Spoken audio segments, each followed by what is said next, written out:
샬롬. 2월 14일 이슬기도신 여러분 환영합니다. 우리 암송하고 시작합니다. 잠언 3장 6절입니다. 너는 범사의 그를 인정하라. 그리하면 내 길을 지도하시리라. 한 번 더 합시다. 너는 범사의 그를 인정하라. 그리하면 내 길을 지도하시리라. 아멘. 오늘은 좀 깁니다. 그렇죠? 오늘은 5장인데요.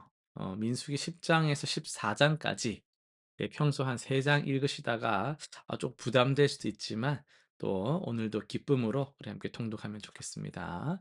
10장을 읽어보시면은 이제 시내산에 도착한 지 약 1년 만에 이스라엘이 마침내 길을 나섭니다. 하나님은 출발 전에 은 나팔 2개를 만들게 하세요. 나팔 소리는 단순히 뭐 신호만 보내는 것이 아니라 하나님의 백성이 하나님의 그런 지시에 따라서 움직인다라는 것을 이 나팔 소리가 상징을 하고 있습니다. 언약궤가 앞서 나아가고 구름 기둥이 이끄는 이 행진은 군사적 행군 이런 것으로만 보이는 게 아니라 하나님의 인도를 따르는 거룩한 여정이라고 볼 수 있습니다. 모세가 장인 이드로라고도 하고 호밥이라고도 하는데요. 오늘 본문에서는 호밥에게 길잡이를 부탁하는 장면은 하나님의 인도와 인간의 협력이 함께 작동하는 그런 현실적인 신앙의 모습을 보여주고 있습니다. 11장은 행군이 이제 시작되는데 하자마자 불평이 터져 나오죠. 처음에는 막연한 고난에 대한 불만들을 막 하다가 나중에는 막 애굽에선 생선도 먹었는데 라면서 막 구체적인 탐욕으로 발전합니다. 하나님의 기적으로 공급된 그 참 만나를 하찮게 여기는 이 불평은 단순한 입맛의 문제는 아니었습니다. 은혜를 당연히 여기기 시작할 때 인간이 어디로 향하는지를 보여주죠. 하나님은 요구한 고기를 보내시되 탐욕의 결말도 함께 보내십니다. 그래서 그 땅 이름이 기브론 핫다와 욕심의 무덤이라고 된 것은 단순한 지명으로만 남기시는 게 아니라 그런 삶에 대한 경고로 남기시는 거죠.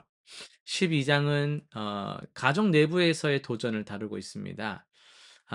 미리암과 아론이 굴수 여인을 빌미로 모세의 권위의 문제를 제기합니다. 흥미로운 것은 성경이 이 사건을 기록하기 직전에 모세에 대해 설명을 했는데 모세의 그 온유함이 지면의 모든 사람보다 뭐 뛰어나다라고 기록을 했다라는 점입니다. 여러분 온유하다 이건요 약하다라는 게 절대 아니에요. 자신을 변호하지 않아도 하나님이 변호하시는 자의 그 담대함, 강함이거든요. 하나님은 모세를 친히 변호하시고 미리암에게 나병을 또 내리시지만 모세는 또 즉시 그녀를 위해 중보 기도를 하죠. 여러분 이 장면 어떻게 보십니까? 공격받은 자가 공격했던 자를 위해서 기도하는 이 역설이야말로 온유의 실체다라고 할 수 있겠습니다. 어 13 장은요. 12 명의 정탐꾼이 나오는데요. 동일한 40 일을 동일한 땅에서 보냈습니다. 모두 포도송이의 풍성함을 보았습니다. 그리고 모두 안악 자손의 거대함도 보았습니다. 그런데 돌아와서 하는 보고는 완전히 갈라졌어요. 10 명은 "우리는 스스로 보기에도 메뚜기 같았다." 이러고 있고 또 갈렙은 뭐라 했습니까? "우리가 능히 이기리라." 이렇게 말을 했잖아요.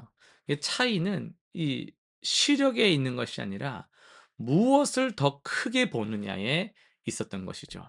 자신의 자금을 먼저 본 자는 두려움에 확 이르게 되고 하나님의 약속을 먼저 딱 보는 자는 담대함에 이르렀습니다. 여러분 신앙이 무엇입니까?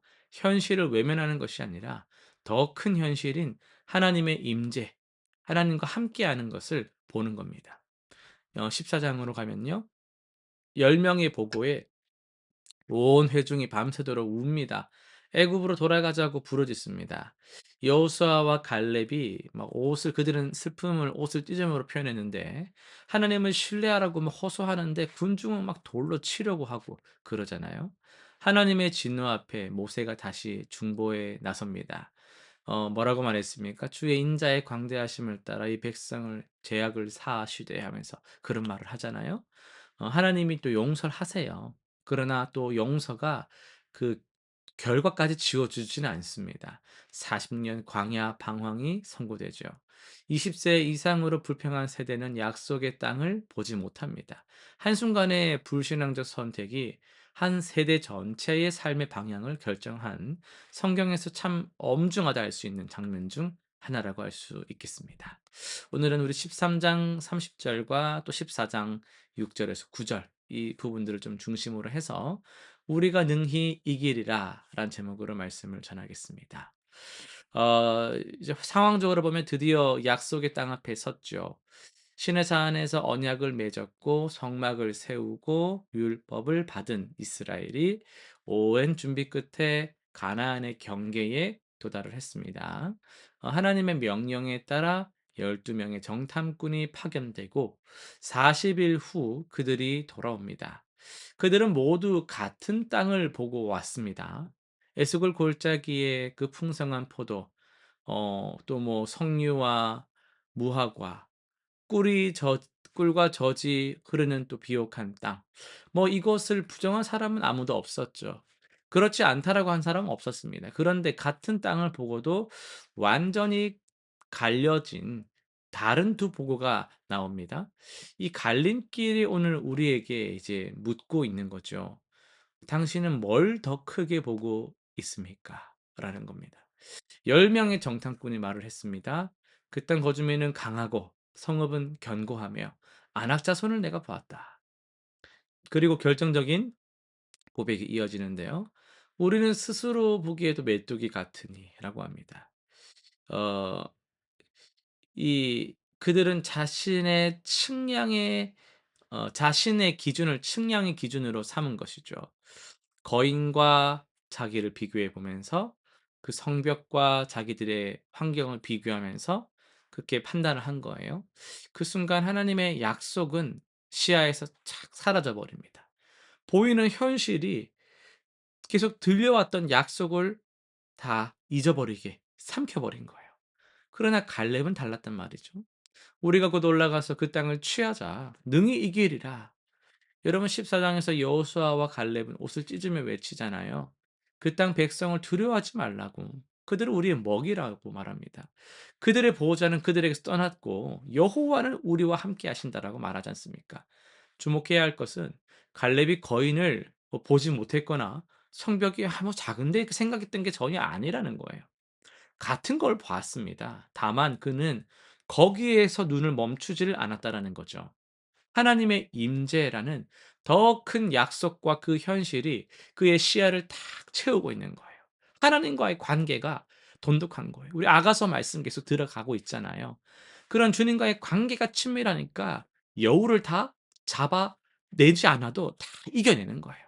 갈렙의 믿음이 어디서 왔겠습니까? 그것은 하나님이 행하신 일들에 대한 살아있는 기억에서 왔거든요. 애굽의 열 재앙을 봤잖아요. 홍해를 가른 기적을 봤잖아요. 광야의 그 만나 메추라기 이 모든 사건은 뭘 말해 주는 거예요? 하나님은 불가능을 가능으로 바꾸실 수 있는 분이라는 걸 증언하고 있었던 거죠. 갈렙은 그게 내 기준이 돼 버린 거예요. 그 경험이 내 삶의 그런 모든 것들을 다 새롭게 바꿔 버린 거예요. 갈렙은 그 하나님이 지금도 동일하게 자신들과 함께 계신다는 것을 알았고 그 알미 그를 담대하게 했던 것이죠. 여러분 신앙은 근거 없는 낙관주의가 아닙니다. '잘 될 거야.' 그런 게 아닙니다. 신실하신 하나님의 과거 행적 위에 서서 미래를 향해 내딛는 그런 발걸음이죠. 여러분 이 이야기는 또 신약으로 가서 더욱 선명해집니다.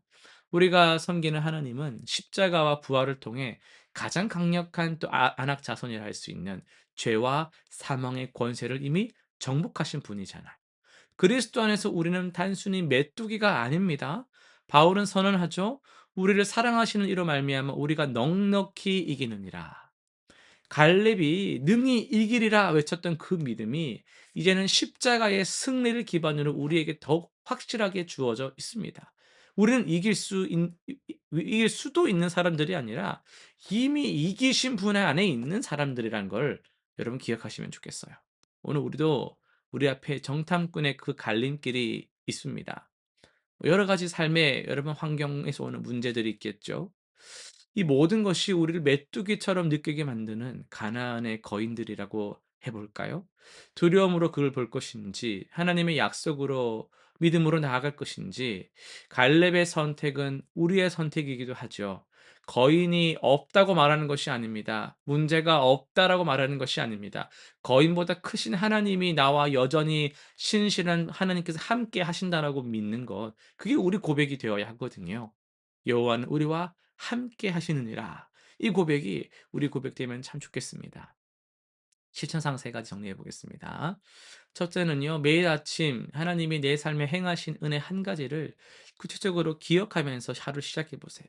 정신없이 비몽사몽으로 허겁지겁 시작하지 마시고 조금만 여유롭게 일어나셔서 그것을 위해서 미리 좀 일찍 좀 주무신다든지, 그래서 아침에 여유가 있게 하나님을 묵상하는 훈련 한번 해 보세요. 그런 갈렙의 담대함을 우리가 배우려면 하나님이 행하신 일들을 묵상할 때, 그 하나님을 기억할 때 거기서 시작되는 거거든요.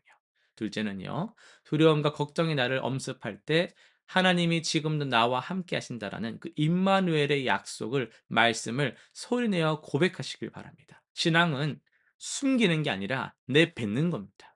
셋째는요. 내 삶에 있는 가나안의 거인 하나를 기도 제목으로 한번 삼으시고요. 하나님의 약속과 그 말씀을 함께 붙들면서 이번 한 주를 믿음으로 나아가시길 바랍니다. 기도하고 마치겠습니다. 살아계신 하나님 아버지, 우리가 얼마나 자주 스스로를 메뚜기처럼 여기며 눈앞에 보이는 것들, 그 거인들 앞에 낭망하는지를 참 돌아보며 회개합니다. 눈앞에 거인들을 보며 위축되어서 주님의 약속을 잊어먹고 보이는 대로 느끼는 대로만 행동했던 우리를 용서하여 주옵소서. 우리가 능히 이기리라 이렇게 고백하는 그 믿음을 참 갈망합니다. 또한 예수님께서 이미 십자가에서 이기신 그 승리를 우리가 바라보며 주어진 환경 속에서 그 가나안의 그 거인들을 두려워하지 않고 담대하게 나아가는 그런 믿음의 삶이 우리 가운데 펼쳐지게 하여 주옵소서. 예수님의 이름으로 기도드립니다. 아멘.